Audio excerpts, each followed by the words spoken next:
माँ का आखिरी खत कहानी। माँ पर लिखी कई कहानियों की तरह ये छोटी सी कहानी, जिसका शीर्षक है माँ का आखिरी खत, आपको भावुक कर देगी। इस कहानी को पढ़ने के बाद आप अगर माँ से नाराज भी है तो ज्यादा देर तक नाराज नहीं रह पाएंगे। आइए पढ़ते हैं कहानी। रात के 12 बजे बज चुके थे।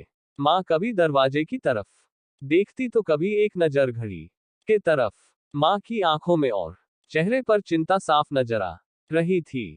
थोड़ी ही देर में दरवाजे की घंटी बजी। माँ ने काफी तेजी से दरवाजा खोला और सामने बेटे विक्रम और बहू मान्यता को देखकर पूछा, इतनी देर क्यों हो गई? मैं कब से तुम्हारी राह देख रही थी। माँ, मैं अब छोटा नहीं हूँ, तुम मेरी चिंता मत किया करो। विक्रम घर के अंदर प्रवेश करते हुए बोला, बेटा कितना भी बड़ा हो जाए माँ के लिए छोटा ही रहता है। चलो छोड़ो हाथ पैर धो लो, मैं तुम्हारे लिए खाना लगा देती हूँ। माँ ने दरवाजा बंद करते हुए कहा, माँ जी हम बाहर से खाना खाकर आए हैं, आप खा लीजिए, हम सोने जा रहे हैं।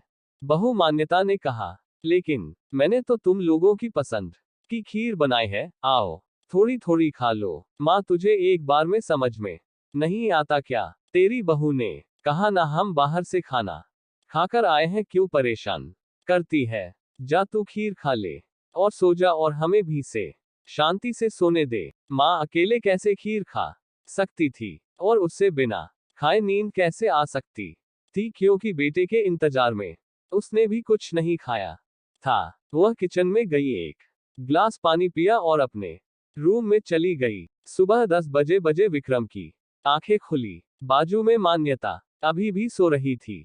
विक्रम हॉल में आया तो लैपटॉप के पास रखी एक चिट्ठी पर उसके नजर पड़ी। ये चिट्ठी किसकी हो सकती है? ये देखने के लिए उसने चिट्ठी खोलकर पढ़ना शुरू किया।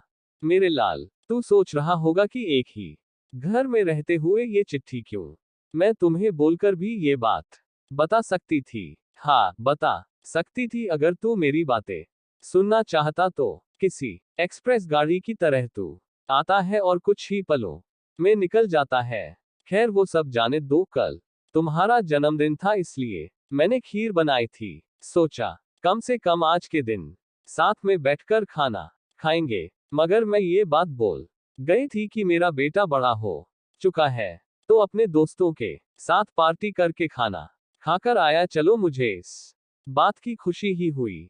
मेरी दवाइयाँ खत्म हो गई है। मैंने कुछ दिनों पहले तुझे दवाई की एक चिट्ठी दी थी।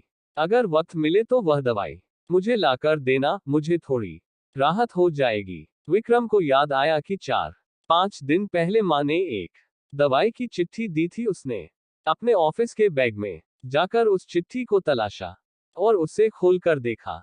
उसमें लिखा था, मुझे ऐसी दवाई लाकर दो जिससे मैं अपने बेटे को भुला सकूं। विक्रम को रियलाइज हुआ कि मुझसे बहुत बड़ी गलती हो गई है। उसकी आंखें नम हो गई। वह तुरंत अपने माँ के कमरे की तरफ दौड़ा। सबसे पहले उठ जाने वाली माँ आज क्यों नहीं उठी थी, देखकर उसे आश्चर्य हुआ। उसने माँ को उठाने की काफी कोशिश की, लेकिन माँ एक गहरी नींद में सो चुकी थी। विक्रम के पास फूट फूट कर रोने के अलावा और कोई चारा नहीं बचा। दोस्तों, ये कहने की जरूरत नहीं है कि माँ बाप जीवन में कितने मूल्यवान है। उनके रहते हुए ही उनकी सेवा करो, उनसे प्यार करो। वह चले जाएंगे तो कुछ नहीं कर पाओगे।